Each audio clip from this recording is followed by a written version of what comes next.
Asbestos என்னும் கனிமத்தினால் நுரையீரலின் தொழிற்பாடு பாதிப்படைதல் asbestosis எனப்படும். Asbestos எனப்படும் கனிமம் ரசாயன பொருட்களினாலேயோ வெப்பத்தினாலேயோ பாதிக்கப்பட முடியாத கடினமான பதார்த்தமாகும். இது பல வீடுகளின் கட்டுமான பொருட்களில் காணப்படுகின்றது. கட்டுமான வேலை செய்பவர் அஸ்பெஸ்டாஸ் அடங்கிய காற்றை சுவாசிப்பதன் மூலம் அவை மூக்கினூடாகவோ அல்லது வாயினூடாகவோ அவரின் சுவாச பாதையை அடைந்து இறுதியாக நுரையீரலின் வாயு பரிமாற்றம் நடைபெறும் பகுதிகளை அடைகின்றது. ஆரம்பத்தில் நிணநீர் குழியங்கள் அஸ்பெஸ்டாஸ் துகள்களினை அகற்றுவதில் ஈடுபடுவதன் விளைவாக நுரையீரலின் அப்பகுதி பாதிப்படைகின்றது.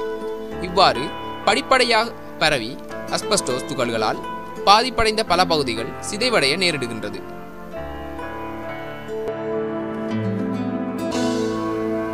அஸ்பெஸ்டாஸ் துகள்கள் பலகாலம் நுரையீரலில் நீடித்திருப்பதனால் சிதைவடைந்த நுரையீரல் பகுதிகள் மேலும் மேலும் சிதைவடைய இறுதியாக நுரையீரல் செயலிழக்கின்றது.